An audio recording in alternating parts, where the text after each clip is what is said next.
Welcome back. It's time for Ask Annex, one of our favorite segments on the radio shows on the weekends. We're sure glad you're here. And again, if we can help, head to the website, annexwealth.com. Fred Coleman, CFP and Wealth Manager, welcome. Hey, Danny. Matt Morzy, Director of Research at a CFP, welcome to you. Thank you. All right, here we go. This is a long question.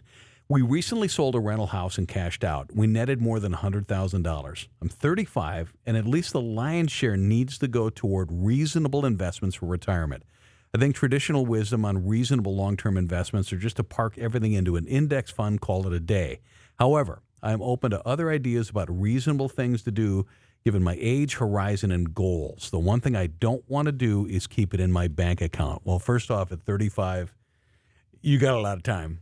Oh, yeah, for sure. And I think it's great that you have that cash and you're thinking, hey, I want to invest this for the future. That's awesome. And especially, like you said, at 35, there's a long future there. So that's a great first step. When I think of what the question's asking, though, is about parking it into an index fund is what index? There's a million indexes out there, all different ways that you could use them as well, too. And a lot of times people think that investing in an index is a passive way to invest, that you're not doing anything. But it's really active because you have to make a decision on what you're going to do and how you're going to do it. So that active decision alone is very important. So, but what I think of an index, or what a lot of people tell me when they're going to invest in an index, is something like the S&P 500. So with that, you have to understand what you're using. It's U.S. companies, 500 or so of the largest companies in the U.S. And what you're not getting is largely international exposure, although those companies do sell overseas, so you do get revenue there, but it is a U.S.-focused index. You're missing out on small caps. You're missing out on fixed income as well, too. So there's a lot of areas of the market that you do not have exposure to. So are you okay making that active decision to stay away from those areas, or are you going to try to package together a bunch of indexes and make yourself a portfolio that way, and how are you going to construct that? The second thing I think of past just what indexes are you going to use and how are you going to do that, is the risk side of those things. So how are you going to be when the market is not doing well? A lot of the rise of index investing has come since the financial crisis for two reasons. One, fees have become lower and lower and lower over time, and that's a benefit to investors. But also the market has generally gone up over that time period. We've had some pullbacks, and COVID being the big one during that time period, but that lasted, a month essentially and started to go back up again. So investors since the financial crisis have not had to live through major drawdowns. And how are you going to handle those situations? I'm thinking of the financial crisis itself. We went from 07 to 09, so essentially a year and a half just to hit the bottom. And then we had to wait all the way to 2013 to get back to the high from 2007. So that's a long point in time. And are you willing to ride all of that out and be able to do that? And that's really the hardest part, I think, for retail investors, is not just picking one index and how you're going to do it, but go through the behavioral side of that as well. And that's a lot of what we do here at Annex, is coaching our clients through that. So the other reasonable alternative is come into a place like Annex and have us do it for you. There you go.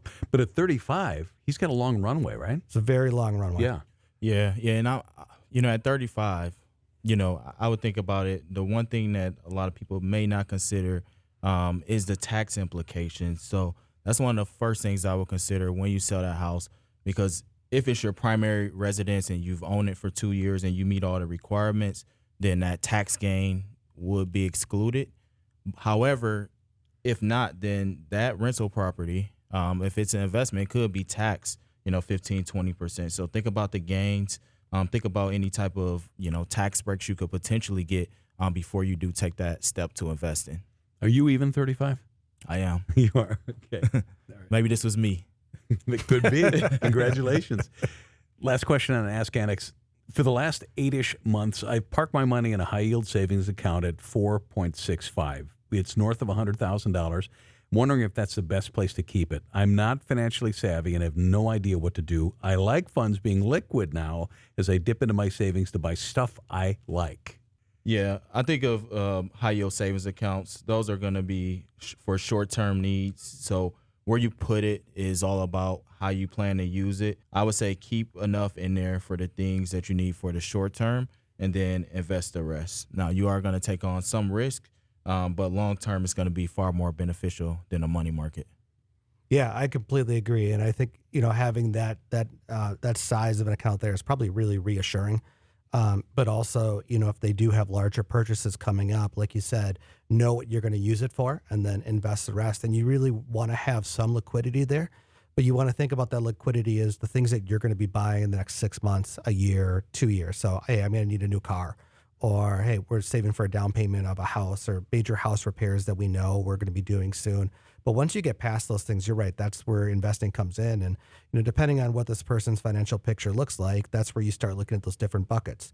Is it retirement savings? So is there a traditional or Roth IRA that you could use? Is it a health savings account, things like that? Or maybe you can try to figure out different ways to get that in there. So you increase your savings rate into different buckets and then use that to cover spending that you have from your paycheck going down because you're saving more. Like you could try to play around with that a little bit, but 100K does. And again, we don't know the full picture, but that does seem like a pretty large amount.